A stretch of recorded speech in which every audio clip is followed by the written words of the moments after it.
اصل میں سب سے پہلے تو ایک مومن ہی ہے جس کو یہ چیز کا احساس ہے کہ یار میرے اعمال تباہ نہ ہو جائیں، برباد نہ ہو جائیں۔ جس بندے نے عصر کی نماز کو جان بوجھ کے ترک کر دیا، اللہ تعالیٰ اس کی زندگی کے پچھلے تمام اعمال تباہ کر دے گا۔ تو اس طریقے سے ایک مومن اس پیاس میں بھی ہے کہ یار میرے اعمال جو ہے وہ باقی کیسے رہیں گے۔ السلام علیکم ورحمۃ اللہ وبرکاتہ۔ شیخ آپ کو ہم مرحبا کہتے ہیں اپنے اسٹوڈیو میں، انٹرنیشنل اسلامک ریسرچ سینٹر کے اسٹوڈیو میں آپ کو آنے پر خوش آمدید کہتے ہیں۔ تو کچھ فضائل اعمال کے حوالے سے کافی زیادہ لوگ پوچھتے ہیں، تو اس میں ہم آج ایک ایسی چیز پوچھنا چاہ رہے ہیں کہ بہت سارے جگہوں پہ اللہ تعالیٰ کا ارشاد ہے کہ جو بھی نیکیاں کی گئیں وہ برباد ہو گئیں، باقی نہیں بچیں، صالح اعمال بھی برباد ہو گئے، ختم ہو گئے۔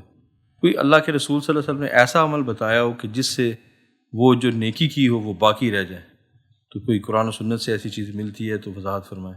یہ آپ نے بڑا ہی یونیک قسم کا کوشچن کیا اور بہت ہی عمدہ کوشچن ہے۔ اصل میں سب سے پہلے تو ایک مومن ہی ہے جس کو یہ چیز کا احساس ہے کہ یار میرے اعمال تباہ نہ ہو جائیں، برباد نہ ہو جائیں، کیونکہ مومن کے علاوہ تو ایسا کچھ ہے نہیں کسی کے لیے کہ جو اعمال تباہ ہو جائیں یا باقی رہیں اس کے، تو اس کو کوئی فائدہ ہوگا۔ ایک مومن ہی ہے جس کو ان اعمال کا فائدہ ہے۔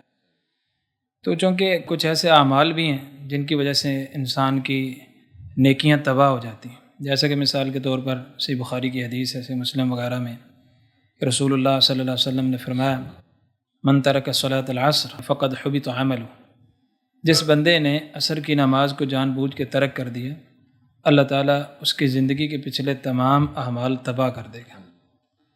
تو یہ بہت سول شیکنگ حدیث ہے، یہ انسان کے لیے آئی اوپننگ ریمائنڈر ہے۔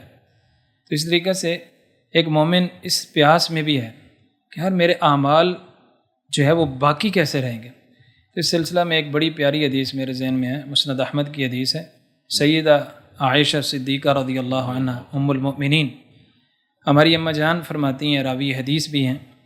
تو مسند احمد میں حدیث ہے کہ رسول اللہ صلی اللہ علیہ وسلم کی پیاری زوجہ اللہ کے رسول صلی اللہ علیہ وسلم کا یہ عمل ذکر کرتی ہیں کہ نبی کریم صلی اللہ علیہ وسلم جب کسی محفل کو برخاست کرتے تو ایک دعا پڑھتے، اور میں سنتی تھی کہ اللہ کے رسول صلی اللہ علیہ وسلم جب نماز ادا فرماتے تو اس کے بعد بھی یہ دعا پڑھتے۔ تو ایک دن اللہ کے رسول صلی اللہ علیہ وسلم سے میں نے یہ وجہ پوچھی کہ اللہ کے نبی یہ آپ جو دعا پڑھتے ہیں کون سی دعا؟ سبحانک اللہم وبحمدک لا الہ الا انت استغفرک واتوب الیک۔ اچھا شیخ، میں تو اکثر یہی سنا ہے کہ سبحانک اللہم وبحمدک اشہد ان لا الہ الا انت استغفرک واتوب الیک، تو یہ تھوڑے سے الفاظ میں تبدیلی ہے۔ اصل میں نا متن جو ہوتا ہے نا وہ دوسری کئی ایک احادیث کا متن دوسری احادیث سے الگ ہوتا ہے۔ صحیح۔ جو روات ہوتے ہیں جو کچھ سنتے ہیں، یہی تو عدل ہے روات کا، کہ جن الفاظ کے ساتھ سنا ہے انہی الفاظ کے ساتھ بیان کرنا ہے۔ تو یہ ڈسکشن کہیں اور نہ چلی جائے کہ روات کا جو عدل ہے وہ کہاں تک ہے۔ تو یہاں پہ جو میں نے متن پڑھا ہے یہ مسند احمد کا متن ہے، اور اس کی دعا یہ ہے سبحانک اللہم وبحمدک لا الہ الا انت استغفرک واتوب الیک۔ نبی کریم صلی اللہ علیہ وسلم نے فرمایا عائشہ یہ دعا اتنی کمال ہے کہ اللہ تعالیٰ اس کی برکت سے اس محفل کے اندر اگر کوئی لغو کلام ہو جائے، کوئی گناہ کی بات ہو جائے، تو اس دعا کی برکت سے اللہ تعالیٰ اس گناہ کو معاف فرما دیتے ہیں، اور اس محفل میں اس مجلس میں کوئی خیر کی بات ہو تو اللہ تعالیٰ قیامت تک اس خیر کی بات کے اوپر، اس نیک اور صالح عمل کے اوپر قیامت تک اللہ تعالیٰ مہر لگا دیتے ہیں، اور یہ مہر قیامت تک باقی رہتی ہے، اور جو اللہ کی مہر ہے اس کو کوئی اکھاڑ نہیں سکتا، یعنی یہ عمل قیامت تک کے لیے محفوظ ہو جاتے ہیں۔ تو اصل میں بات یہی ہے کہ قیامت والے دن نجات تو اسی کے لیے، کامیابی تو اسی کے لیے جس کے اعمال باقی ہوں گے، اور جس کے اعمال ہباء منثورہ ہو گئے اس کے لیے تو تباہی ہے۔ جو ریاکاری کی نظر ہو گئے اور جو لوگوں کے لیے دکھلاوے کی نظر ہو گئے وہ تو تباہ ہو گیا، برباد ہو گئے۔ اسی شخص کے لیے کامیابی ہے جس کے اعمال باقی ہیں۔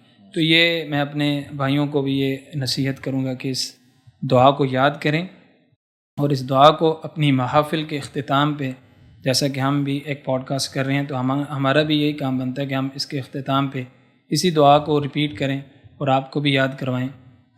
انشاءاللہ آپ کو یہ اسکرین پہ دعا نظر بھی آئے گی، سبحانک اللہم و بحمدک لا الہ الا انت استغفرک و اتوب الیک۔ اس دعا کے ساتھ ہم اس مجلس کا اختتام کرتے ہیں۔